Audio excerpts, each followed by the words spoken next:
Imagine standing in a field somewhere in rural Ohio in the late 1800s. The air smells of fresh earth. A group of men, dirt-streaked and wide-eyed, cluster around a newly opened burial mound. Inside lies a skeleton, not the size of an ordinary man, but of something massive, a jaw so large it could fit over a modern man's face, femurs longer than your arm. The men exchange looks. Some murmur in disbelief, others whisper a single word: giant. From the Mississippi River Valley to the plains of Minnesota, from the swamps of Florida to the deserts of Nevada, 19th century America seemed obsessed with reports of enormous human remains. Newspapers filled their pages with headlines like, "Giant skeleton found in ancient mound," "Monster of prehistoric race unearthed," "10-foot man discovered by local farmer." But were these accounts real discoveries? Or were they products of a young nation's hunger for wonder, and the press willing to print anything that would sell?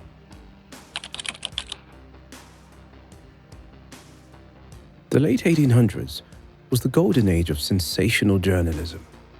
Newspapers were often the only source of news for rural towns, and their editors knew that the stranger the story, the more copies they sold. Reports described skeletons measuring 7 to 9 feet tall, sometimes even 12 or 14 feet. These remains were said to have been found in earthen mounds, the remnants of an ancient civilization that predated known Native American tribes. Some accounts went into vivid detail, describing double rows of teeth, massive skulls with strange protrusions, or stone tools so large only a giant could wield them. These reports often claimed the bones were sent to authorities or museums for study, after which they mysteriously disappeared. The problem? Very few of these stories ever included photographs or actual measurements verified by scientists. Most were based on letters from local men passed along by editors who never left their desks. Still, the tales struck a chord. They fit neatly into the growing belief that the North American continent once hosted an unknown, ancient race.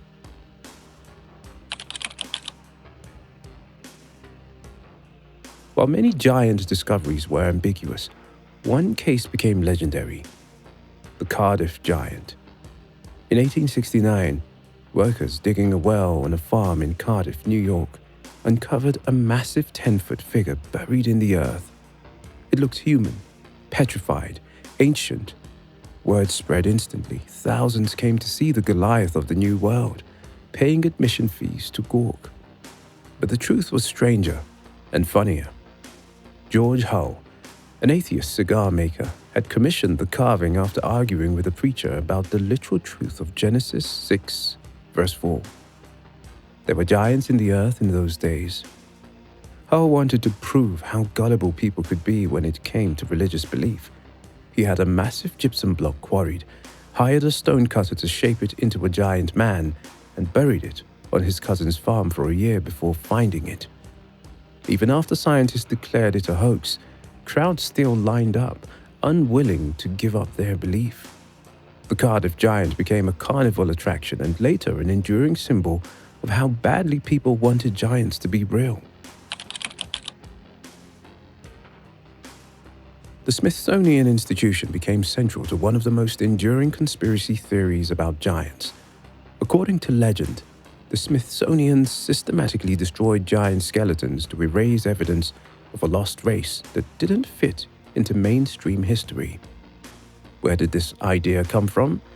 Many 19th century giant reports claimed the bones were shipped to the Smithsonian for analysis, yet no records of these bones exist. This gap in the paper trail fueled suspicion.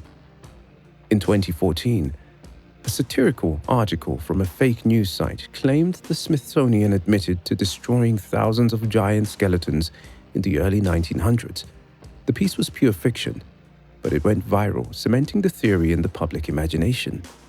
The Smithsonian has repeatedly denied the accusations, pointing out that misidentified large bones often from prehistoric animals like mastodons, were common in early excavations.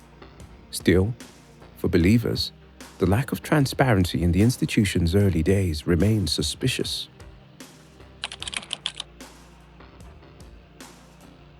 Before settlers arrived, Native American oral traditions already spoke of ancient, massive beings.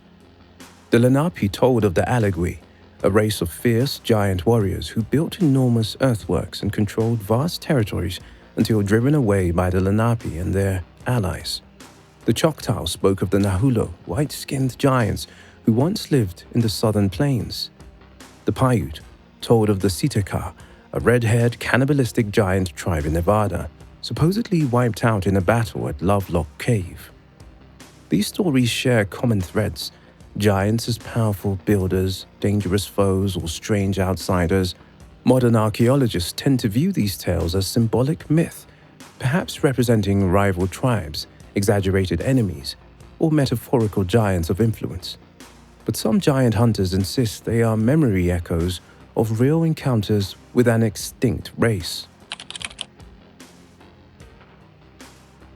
In 1866, miners in Calaveras County, California, claimed to have found a human skull buried 130 feet deep in volcanic rock, suggesting humans lived alongside mastodons millions of years ago.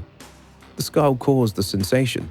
Some scientists took it seriously, while others, like Josiah Whitney, California's state geologist, declared it proof of great antiquity.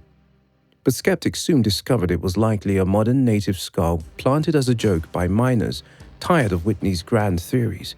Even famed writer Bret Harte mocked it in verse. The Calaveras skull reminds us that in an age before carbon dating, the line between evidence and hoax was thin and easily crossed. So, were there truly giants in North America? The archaeological evidence says no. No authenticated giant human skeletons have ever been verified by modern science. Most cases trace back to exaggerations, misidentifications, or outright fabrications. Yet the legend persists because it speaks to something deeper. Giants represent lost chapters of history, the thrill of discovery, and the possibility that our past is far stranger than we've been told. Whether real or imagined, the giants of North America have left their mark, not in the soil, but in our collective imagination.